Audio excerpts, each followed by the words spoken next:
Coming up on episode 83 of In the Front Row with Mike Vaccaro, we sit down with Dr. Matt Provencher, Fox athletic injury and performance analyst. He shares his journey with us and also takes us behind the scenes in the NFL with injuries. We talk about grass versus turf and Achilles injuries.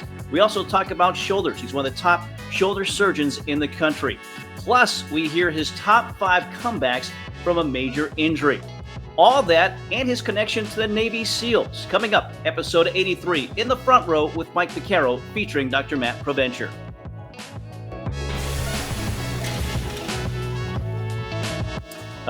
Doctor, I appreciate you spending a little time with us here today and sharing your knowledge about some injuries. You are the Fox athletic injury and performance analyst, and folks can see you on that, and we're going to get to that a little bit later on. But we want to get into your background a little bit.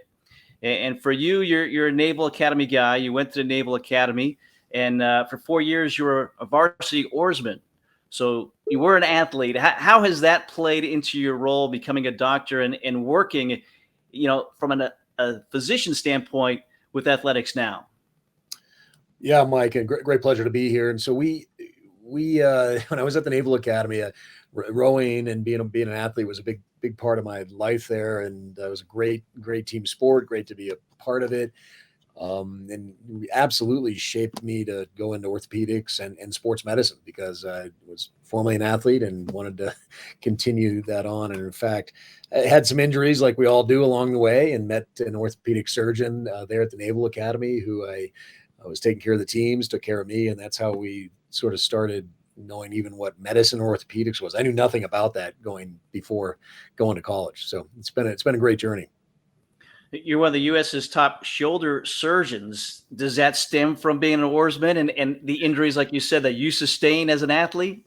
I had a few shoulder injuries, and certainly wanted to study the shoulder.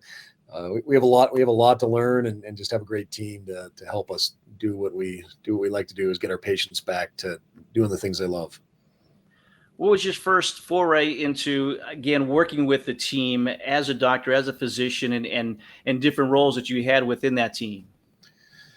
So my first real team was actually when I was in the Navy. I was in San Diego and Coronado, and my first real pro team was taking care of the Navy SEALs in Coronado. And so that was an incredible group to take care of. I took care of them for many years, and as their kind of head orthopedic musculoskeletal consultant, alongside a great team of folks that helped us develop the human performance program to help our Navy SEALs operate at the highest level. And that's everything from our primary care sports, our physical therapists, our athletic trainers, our strength conditioning, nutrition, mental health experts, all kinds of people around San Diego and also on the East Coast to take care of our special warfare operators at the highest level. And so that was really fun to help put that together and really take care of those athletes at the highest level. Yeah, you think Navy SEAL, you think the highest level. Pressure on you to make sure that you come up with the right game plan to, like you said, keep this group, which keeps us safe, to keep them safe and healthy.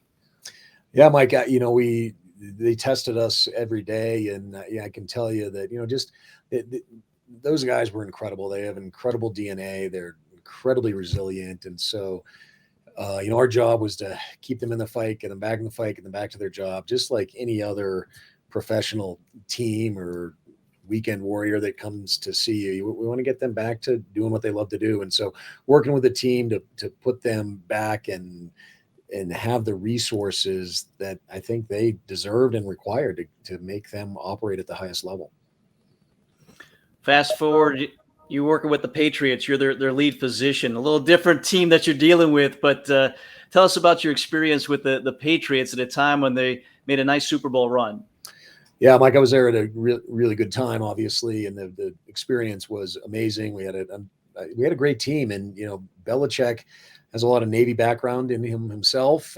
Naval Academy time. His dad in football, it was basically wrote the book on scouting back in the day, and Bill's dad, and actually coached my dad when he was at the Naval Academy playing football. I didn't play football, so my dad did, but there's a lot of Navy connection through Bill, and we really put together, I think, an enviable program for human performance for the athletes. They had a really solid one in place, but I was able to bring a lot of the stuff we did with our Navy Special Forces, bring it into Foxborough and integrate, really, again, take care of the player at the highest level, and everyone at a really VIP concierge type of level was my approach to it, and knowing more about the players to help them perform at their highest. And that was a really interesting project, if you will, but it really affected some, amazing change for the organization. And my hats off to people like Jim Whalen, the head athletic trainer, and many of our other folks that have been there a long time helping champion this program. So it was pretty fun.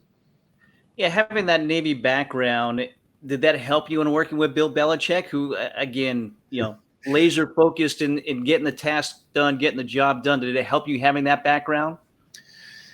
I definitely think it helped, Mike. The having the Navy background and the military background, the mindset is very similar. Bill's mindset is very similar. He would have excelled in the military himself, and because of the discipline, the process, what he went through. I'm convinced he has a photographic memory on top of that, and he's very smart about putting things together in a program together. So I loved working with him and working with the organization, and not least of which the crafts were, extremely supportive of what I called providing the competitive medical advantage. And that's really what we put together for the team, and knowing everything we could to help that player succeed, give them the information, arm them with the tools to help them perform at the highest level. Also worked with the Red Sox, the Bruins as well. So different sports, but does a lot of philosophy carry over, or do you have to be a little bit more specific as you get to those different sports? It's a similar philosophy, Mike, and I think the sport specific things are certainly there in terms of how we behave in certain organizations and how we interact with players. But it's, at the end of the day, it's very similar at the professional level and even collegiate level, high school level. It's all very similar, just different levels of what the program's about. Again, you're the Fox Athletic Injury and Performance Analyst. Tell us about that role. How'd you get that role? And it seems like it's certainly a unique role that you're not seeing across the board, really. Like, yeah, it was something that sort of came out of what we built in special warfare. What we built with the Patriots was really starting to use data to our advantage. And one of the things when I left the NFL full time is I started looking at our analytics and data on injuries going forward. And of course, didn't have access behind the NFL firewall, but was able to really put together some compelling information on work we had done both inside and outside the league in terms of how players perform. And so having that sort of data-driven expertise, and what I put together as a team now that's behind me with the predictors. And that's our company. You can check us out at the Predictors. But that group of about 10 of us now that has more than 75 years of NFL sideline experience to help analyze health, analyze injuries. Players are going to come back, see how they do, is a really cool project now, and a great company to help us analyze things. And it really got born out of the data and the information learning that we did initially with Navy Special Warfare. Yeah, we've talked to a lot of former football players on our show here, 80s, 90s, even before that as well, where they're playing with concussions, they're playing through injuries as well. When did things change? When was there a shift, do you think, in the mindset, not only of the NFL but the players as well, to really start to take care of their bodies a little bit more? It's a great question because I think it's still evolving in a good way. And certainly when I was there, the concussion program was a huge focus. The NFL brought in the unaffiliated neurologic consultants, which just made it so much better. We were able to pick it up better. We were able to recognize, we were able to treat it. We were able to get brain rest and get our experts there, which we know worked. And we knew was a big part of getting our players healthy and back safely. So that was in 2012, 13, 14, around there, 15. And now it's continuing to evolve. And sometimes we have to deal with rules changes and flags and where hits occur and things like that. Now, was there more lower extremity issues because of the emphasis on above the shoulder hits that we're trying to avoid. And so things are continuing to evolve in the league, but the goal of, I know, the Physician Society and certainly the NFL is to keep our players in the game as long as possible.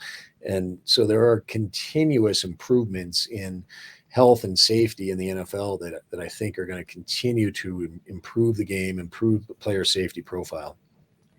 Yeah, I would think you watching a game on a Sunday afternoon, you're watching it differently than I am on a Sunday afternoon. I see a big hit and I say, "Oh, wow." What happens when you see a big hit in a game? Yeah, it's the same. Yeah, it's the same thing. You sort of, it's almost like surgery. You get a little bit immune to it, seeing certain things in surgery, you see certain things on the field. But when you're standing on the sideline of an NFL game, if you've had that opportunity, it's amazing the speed and the Mhm. force in which these players are playing the sport. It's really amazing. We know the data from embedded sensors in the pads that they're going 20, 22, 23 miles per an hour and taking an impulse hit. It means a very quick hit. That's a lot of force in a big guy. So when you see it, it's all about the energy, the force, the mechanism. That's very powerful analysis for us to be able to put that together with the magnitude of injury.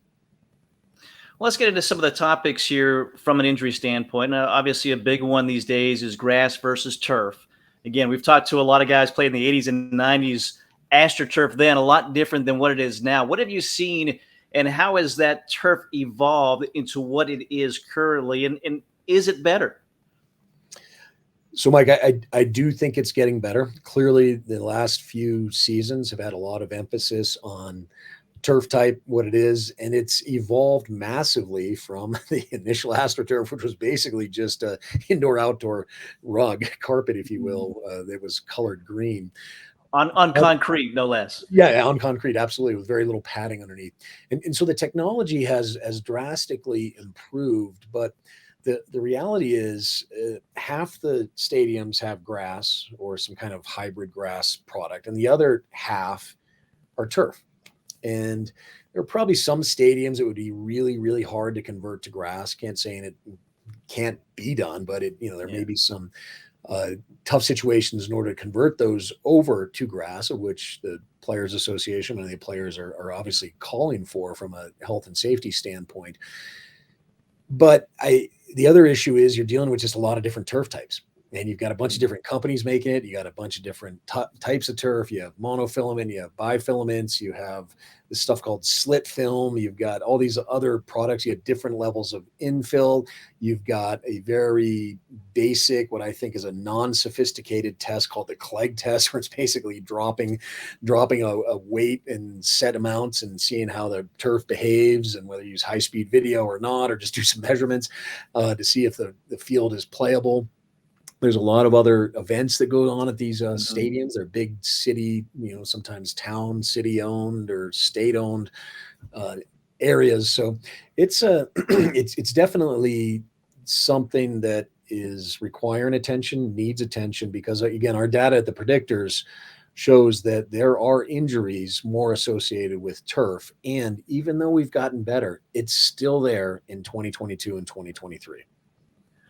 So obviously, this kind of reared its head again with the injury to Aaron Rodgers. A couple of snaps into his Jets career. I'm sure you've had a chance to look at that play.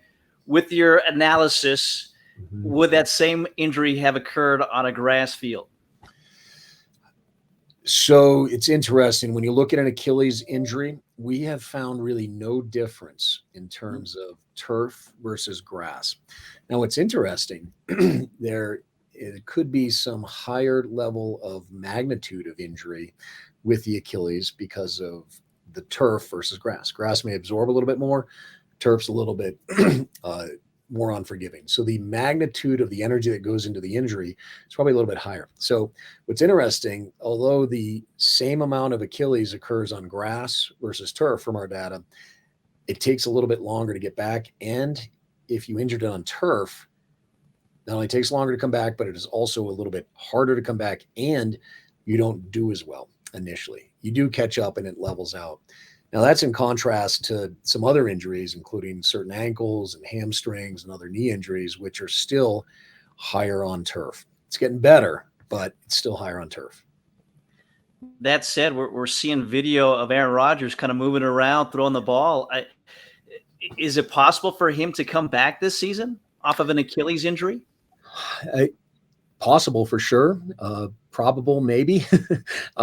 It's, he had a really cool technique. We use it in the shoulder quite a bit, and in the foot and ankle world, it's called a speed bridge technique, Mike, where you use some really good tape type suture, which holds the tissue very well rather than kind of a round type suture. And it also goes into a bridge into the calcaneus bone, which is the back of your ankle bone, which the back of your foot that you walk on. And so that's where the Achilles gets anchored into. And that, on top of biologics plus the special tape configurations we use, was really adapted from what we did in the shoulder down to the ankle. And it's proved to be a very robust anatomic repair, very strong, and has what we call this internal brace concept. So you're actually bracing the tissue with additional suture and anchors to take an early load and hopefully have early return to play. And there you have it right here, the speed bridge repair, which has basically been, it was adapted from the shoulder world. And so you can see that bridge, crossing bridge, almost like a suspension bridge, and then closing this. And it can also be done much more minimally invasive, less scarring, better ability for the ankle to move early. And so these are the things that have been advanced in our sports medicine, sports surgery field, is the strength of repair and getting our players back a little bit earlier. How often do you see that happen? You said it's from the shoulder world, but then you translate it into an Achilles. Are you seeing that with other surgeries, with other means of trying to come back quicker from some of these injuries? No question. Now we see it in the shoulder. We see it with Knotless technology now. We used to have to tie knots all the time to tie our sutures down, but now we have incredible Knotless technology. We have fiber tack sutures. We have speed bridges. We have really strong implants that are well exceeding the forces that can go across the biceps, go across the calf muscle, go across the Achilles, go across your rotator cuff, go across your labrum, go across the AC joint, Colts quarterback. We have the ability to put in really strong constructs that are basically knotless, tape-based, and it allows us to, with more confidence, number one, accelerate the rehab a little bit quicker, and also return to play more efficiently and safely. Mentioned Colts quarterback Anthony Richardson shut down for the year with that shoulder injury. What more can you tell us about that? What, could he have done without injury, or was that the right way to go for him? Yeah, that was an interesting injury pattern. Throwing shoulder, your AC joint, if you ever separated your shoulder, out there in the audience, you pop up the end of your collarbone. It happens a ton in hockey, quite a bit in football, AC joint sprains, any contact type of sports, mountain biking, falling, snowboarding, skiing, all these types of things. So we see it quite often. The vast majority of these are treated without surgery. We're able to get away without it. But there's really there's about six different types in our grading scale of AC injuries. And there's probably even more subset on top of those six. And when you start to look at how people AC joint behaves, especially in a throwing quarterback and the throwing arm, the collarbone is important for stability of the whole scapula, your whole wing bone, the rest of the shoulder. It's kind of the strut of your shoulder. It's on, like I call it the strut of your car, the strut on the front of your motorcycle. And if it's off or out of balance, or it's up and that scapula is not allowed to be able to be positioned well against the rib cage, you just can't generate that torque that's required across the body to throw the ball like Richardson needs to do. So at the end of the day, the joint for him was most likely unstable enough due to this AC joint injury, and the scapula was just not able to be utilized, because most of the time we can treat these without surgery. But if the stability really becomes an issue, then you lose the entire shoulder girdle mechanics just because of that collarbone injury. ACL injuries in your knee used to be, you're out for a year, used to be a major injury. Is it a less major injury these days? And why is that? Mike, the ACL continues to be a bit of a challenge in the NFL, and getting back to that, or even soccer, Neymar, others, we're really seeing about 9 months at the end of the day, if not more, to really get back. And why is that? Well, we talked about these really amazing constructs we have. We have these internal braces. We've got good tape sutures. We got suture tape. We got fiber tape. We got all these other things to augment repairs. At the end of the day, it still takes biology to heal and the kinetic chain of your body. Everything from your head all the way down to your ankle has to be firing well, resynchronized after the injury, after the surgery, your glute muscles, your hamstring, your quad. And, if you're a half second behind or a second behind, that's a major deal in a sport like NFL. And so that just takes time for your muscles, your proprioception, your strength, your control to truly come back. And that's still what we see in NFL players, although many times we could potentially get these folks back at 4 or 5, maybe 6 months. It's really everything else in the kinetic chain that's most important. And that's why we're still seeing players, maybe not out quite a year, but 9+ months is still kind of the norm. Yeah. It seems like it's gotten shorter, but like you said, still pretty major. Concussions obviously is always a big issue. How much are you dealing with that and seeing that?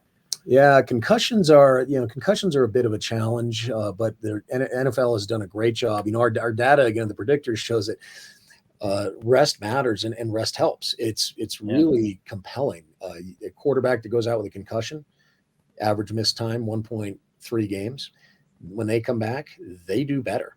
And rest matters, health matters, all that type of stuff. So running backs, wideouts, linebackers, linemen, centers, etc.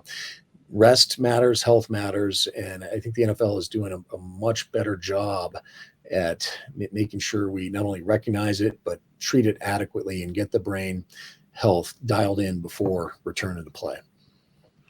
Again, I know you have your own practice in Colorado, and you're probably seeing a lot of the weekend warriors and people that are out there. What's the key?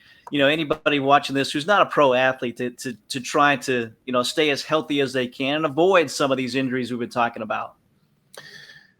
Yeah, no, and these are the folks we love treating the most, is getting people back to what you love. And, we try to tailor it as best we can as orthopedic surgeons to what you want to do. We may treat the shoulder a little bit differently if you want to go back to golf versus playing volleyball or doing CrossFit, or, want to do super heavy bench pressing as part of your life. So we really try to tailor it as best we can to what you do, to what you want to, what your goals are, and trying to treat everything we can first without surgery and optimizing a lot of, and then many times just optimizing your muscles around the shoulder, your muscles around the leg, the hip muscles, and really putting the human performance program that we employed for the teams we talked about, Mike, to use for the weekend warrior athlete, and really kind of using it as a little bit of a wake-up call if you have an injury to say, okay, how's my nutrition? How's my sleep? How's my healing? How's my strength? How's my flexibility? How's my pliability? A lot of things we look at well before doing something surgically. Well, again, you spend a lot of time in professional sports. We want to get to our top 5 here. And for you, it's going to be the top 5 comebacks that you've seen from a major injury, whether it was a team you were directly involved with or what you've seen maybe from afar. But those comebacks, we love the comeback story, right? Especially from a major injury. What are the top 5 that you've seen in the course of your career? Yeah, no question. There's some really good ones. LeGarrette Blount, really good, bad hip injury, surgery, came back, did amazing. Odell Beckham Jr., 2 ACLs since 2020, already back. Damar Hamlin, 2022 season, heart issue, back. Jamal Adams, quad, 2022 season. Saquon Barkley, ankle. Dak Prescott, fractured dislocation of the ankle. And Javonte Williams, ACL, LCL, 2022. These are all pretty recent ones, but being able to come back with people that are out there playing now from these big injuries, really impressive DNA, impressive resilience, impressive ability to work through it and have a goal. When I see these athletes that have gone through this time and time again, and sometimes multiple surgeries like Odell Beckham, and they come back at that level and excel is truly amazing stories to me. You mentioned Damar Hamlin there. Were you watching that game at the time? What's going through your mind as you're watching that or hearing about that story from a physician standpoint? Mike, I go right into almost military trauma training mode. And what we do in the military very well, and what the NFL medical staff does very well, is we train all the time. Hopefully it never happens, but if it does, you're ready. And so you automatically go into, all right, this is not training. This is not a drill, and we are going to do this for real. But because you've practiced, because you've done it, clearly the Bills medical staff had done this, had practiced it, had known what to do, what everyone's role is, and how to do this effectively and quickly and save players' lives is exactly what we train for. And that's exactly what I thought about it. I said, they got this because they've trained. So everybody else is, and you're calm, is what you're saying. In a situation like that, it rises, you're the calm one. Correct. No question. You have to be. You have to be the cool, calm, collected. You have to know that you've got the team behind you. You have to be the cool, calm, collected one through the whole thing. But that's why you do this. Like, we've got this. Mentioned your podcast and the predictors. How else can people follow you throughout the season and beyond? Because this has been very educational for me. So how can people follow you to continue to learn about injuries in all sports? Yeah, Mike. Yeah. So the predictors.com, you can find us our website. You can find all our social handles there. Sports Doc Matt. We put a lot of stuff out through the week and on weekends, obviously, following our players and following a lot of interesting headlines and storylines on health. And, our trademark is health matters. And that's what I've learned from day one in the military, taking care of our SEAL teams to professional athletes and inside and outside the locker room. So it's a great pleasure to be here with you today. And thanks so much.